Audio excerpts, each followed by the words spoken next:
Assim, eu sou biólogo e já fiquei de turismo. Eu sou daqueles caras que fazem um monte de coisa, né?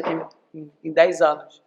E aí, em 2015, eu conheci o programa Germinar, que foi uma porta de entrada, assim, para mim, pessoalmente, na antroposofia, que é um programa de desenvolvimento humano baseado na antroposofia. As minhas filhas já tinham acabado de entrar na escola Waldorf, e de lá para cá eu venho trabalhando com essa ecologia social. E aí, desde que entrei nessas escolas das minhas filhas, eu fui entrando nesses espaços que cabem às famílias, como um ambiente de estudo, inclusive, né? Assim, cara, se tem um espaço próprio para as famílias, que lugar é esse que é próprio para as famílias? Então, sempre tentei, ao máximo, ajudar onde fosse possível e perguntar ao máximo possível também, porque às vezes a gente está falando coisas que a gente nem se perguntou por quê e a gente vai reproduzindo, né? E é assim que se formam as culturas, né? Havia uma dualidade, há uma dualidade na escola, né? Há uma parte que está muito bem delimitada e muito clara e que cabe aos pais, ou cabia aos pais até naquela época, pouca coisa. Depois a gente foi, que é o público, né? E a gente foi entendendo que, inclusive, na parte pública também cabem os pais, porque aí tem o conselho escolar, né? Tem forma de participação também. Mas até no início dessa história minha ali dentro, não cabia no curso. Então tá, então a gente cabe aqui. E aí foi delimitando esse espaço de que a associação, então, nossa, ela é a grande responsável porque é a parte válida dessa escola aconteça. De outra forma, seria uma escola do município, como todas as outras, né? E aí foi trabalhando eleição sociocrática na associação. Como é que a gente faz isso, né? É só dessa forma que dá para fazer? Qual é a outra forma que dá para fazer? Mas se todos nós, se a associação é responsável por tanta coisa, mas as professoras são quem cuidam disso, né? Da vida cultural e espiritual da escola. Então, elas também estão dentro da associação. Aí a gente foi desenhando, e não foi aqui horas falando, mas assim, a gente foi desenhando esse organograma duplo, né? Como é que é isso, assim, da gente ter dois chapéus ao mesmo tempo, né? Toda fala é uma fala dupla, né? E aí a gente vai conhecendo as impressões de cada um. Então esses diferentes pais que habitam lá dentro têm diferentes visões sobre isso, inclusive, sobre essa vida dupla de ser público e privado. Então sempre que a gente quer dar um passo numa direção, ou eu, ou alguém de outro lado, a gente sempre esbarra assim, mas a gente é Waldorf, cara, a gente tem que parar com essa história de que a gente é público, a gente tem que, ó, botar a pressão ali e dizer, aí, opa, aí vem outras falas, peraí. Então, a gente tem na escola 270 crianças, né, que dá mais ou menos umas cento e muitas famílias, né? Das cento e muitas famílias, a gente tem na gestão da associação 5 pessoas, né, tocando ali a gestão, e junto dessa gestão a gente tem mais umas 10 pessoas, talvez, né, que é o Conselho de Famílias, né, são pessoas que estão mais ativas nas suas classes, então vão atuando.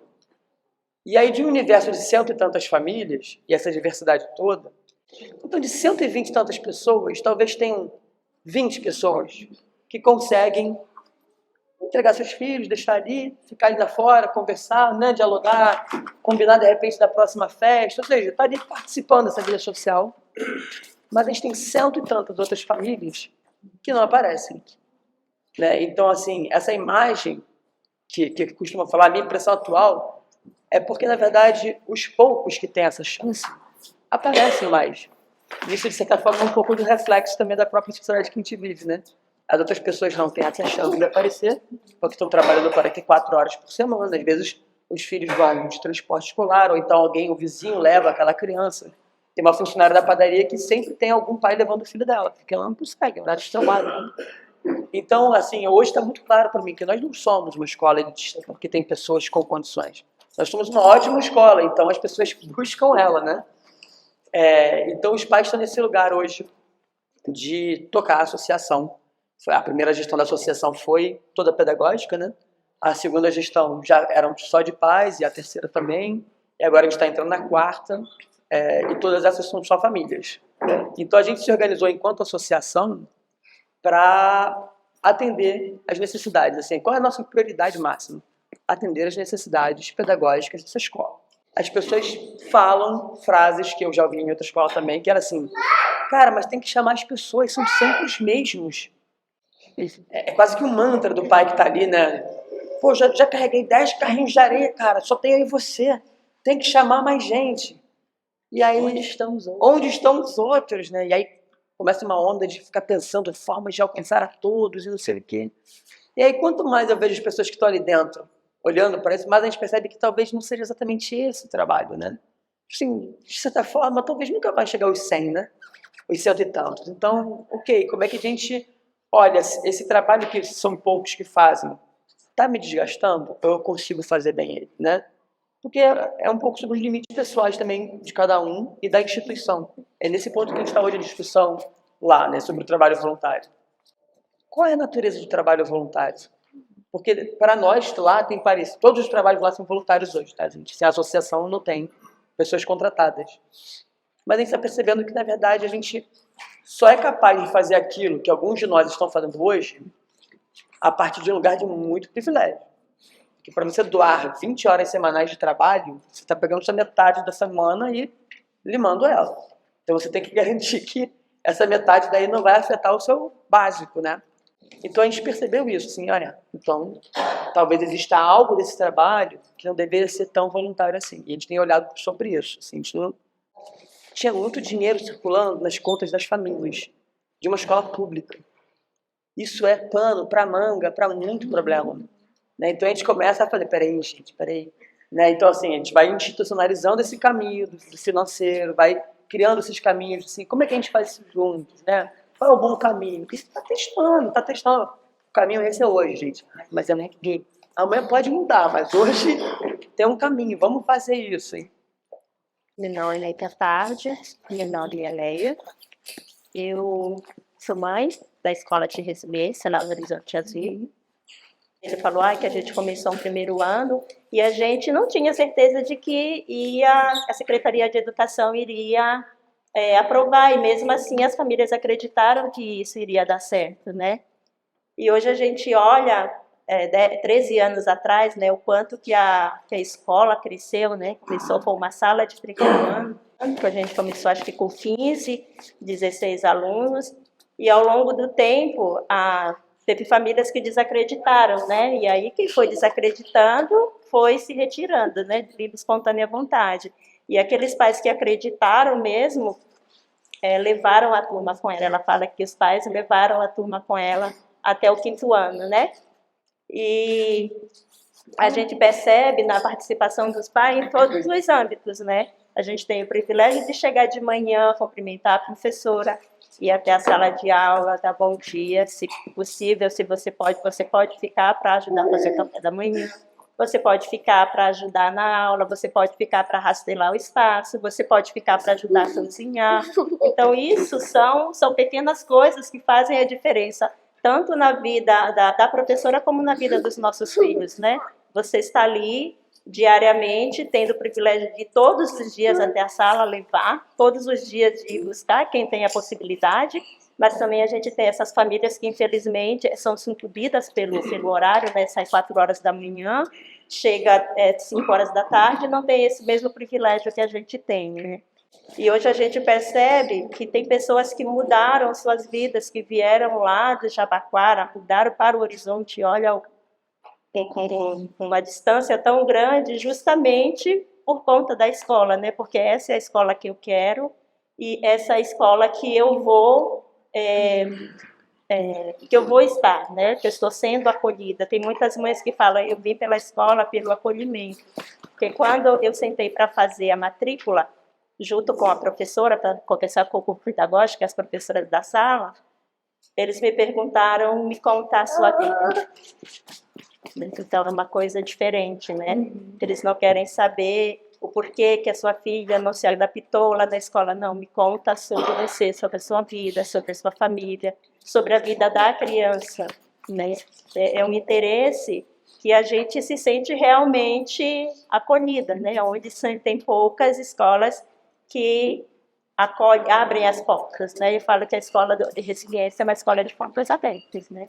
A hora que você chegar dentro da sala, mesmo que você não combine com a professora, você é recebida. Né? O dia que você chega na escola, você é recebida. Então, isso faz a diferença, né? Essa escola de portas abertas a todo momento.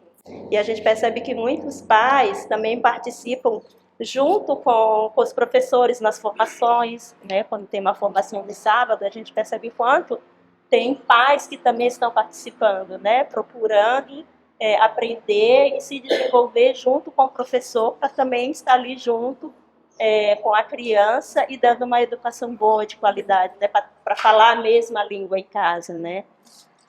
Muito bacana.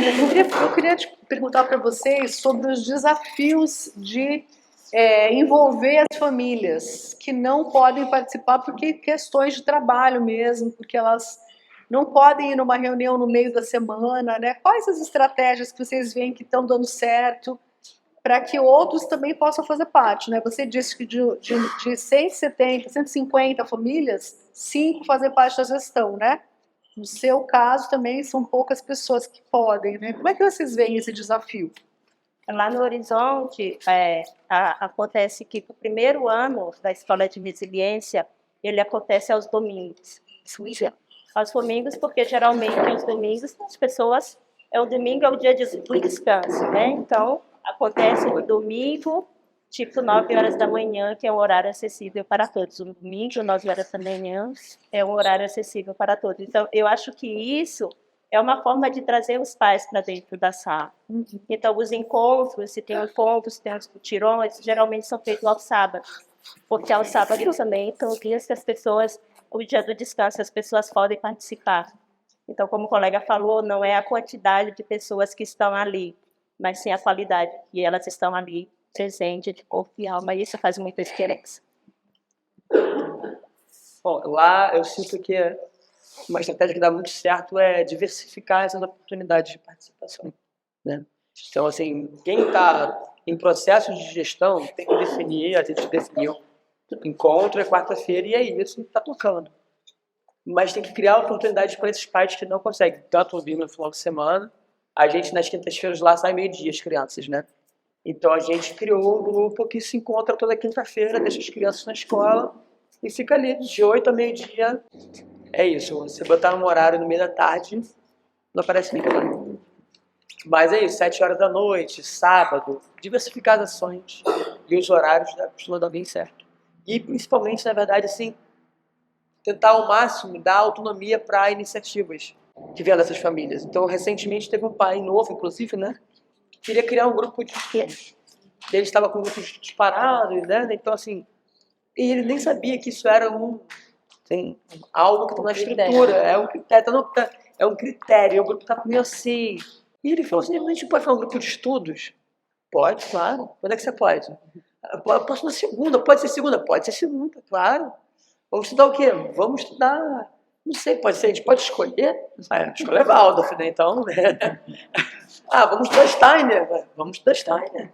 Aí o pai falou assim, mas não pode botar Paulo Freire nesse diálogo, não? Perfeito, Paulo Freire e Steiner. Segunda-feira, 8 horas, segunda-feira, 8 horas.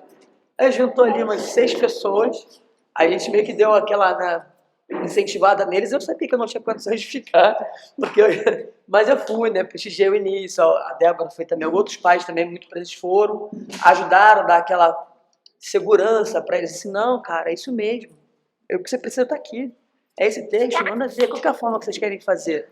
E eles foram tudo sozinhos, na verdade, né, eles só precisavam perceber que eles tinham essa autonomia, que a escola estava ciente, é assim, o pedagógico também olhou, é isso aí. Tá lá, toda segunda-feira eles se encontram. É que das grandes questões que eu vejo nesses 20 anos, porque também fui mãe da escola, né, durante um bom tempo, é que a gente lida ali com quem vai para a escola pública e precisa ser atendido em todos os seus direitos, e nós temos que cumprir com todos os nossos deveres, e quem busca a escola pela pedagogia Waldorf. E aí, se tem momentos onde essas diferenças se diluem, são nas festas juninas, exposição pedagógica, né? Quando tem algo grandioso, isso some, né? E é o que fica, o que é importante para a escola realmente, né? Para as crianças, né? Mas eu acho que isso é um grande desafio hoje, porque a escola, que for muito grande, não pode esperar só esses grandes eventos, né? Isso tem que acontecer no fluxo do dia a dia, né? O poder público nunca vai ocupar o lugar das famílias, nunca, mesmo que desse tudo que a gente precisasse, todo o material pedagógico. Não, as famílias têm o seu lugar dentro da estrutura da escola Waldorf. E a gente persegue isso com muito afinco. Então, vejo um desafio muito grande essas famílias novas que chegam, os pais são, têm os filhos muito cedo e não têm esse alicerce. E aí, se a gente fala da vida da comunidade, tem tantas coisas nessa comunidade acontecendo. Os pais adictos, né? Assim, como que você, né, atende essa clientela, esse público também que vai chegando. Então, eu vejo aí um desafio total, assim, Também um desafio que eu sentia, estava dentro da sala de aula, não sei, é que é tempo muito curso. Eles entram e ficam com a gente 4 anos. E muda de novo. E muda de novo. Você está sempre com família, não existe essa continuidade de estar até o 9º ano, até o 6º ano. 6º ano é uma delícia. A gente tem as famílias por 3 anos. É sempre novas famílias. Aí, quando você está redondinho, vai embora para o EMEI, começa tudo de novo, todo ano essa coisa nova. É um super reflexo. Y si tiene la pedagogía Waldorf, hay que elegir cómo hacerse de ese derecho. No sé si se entiende. Que la pedagogía Waldorf en la escuela pública aporta una manera de tener el derecho a la educación. E a pedagogia Waldorf, quando ela está dentro da escola pública, ela passa a fazer parte de um direito à educação. Y que eso también para los maestros es importante. Isso também, os professores, é um fator importante. Tenemos que aprender eso. A gente tem que aprender isso. Então é isso, acho que para a gente começar, né, essa conversa, entendendo que tem esse lugar bem diverso também, os tipos de público, clientela que cada escola recebe, e que no caso das nossas escolas, o conselho de famílias, né, precisa existir de alguma forma, né? E pode ser para acolher. Eu lembro que na troca de experiência, você trouxe quanto é forte o trabalho de vocês com as famílias dos imigrantes, né? Dentro lá da Monte Azul, quanto vocês têm que ter um olhar diferenciado para esse público. Enfim, com certeza cada escola vai ter que olhar para essa comunidade de pais e atendê-la da forma como ela é, para que as crianças possam permanecer na escola. Esse é o nosso principal objetivo, que as crianças estejam mais. É isso mesmo, acho que a gente chega agora, Tani, passando por partes desse organismo vivo que é a escola, a comunidade escolar, né? Então a gente falou dos mantenedores, pais e serviço público, né? Falamos também de como as famílias interagem. Então não vai dar para ter essa proposta de escola comunitária sem ter o envolvimento da comunidade escolar. E aí, com isso, a gente agradece demais vocês para passar para a formação de professores. Obrigada.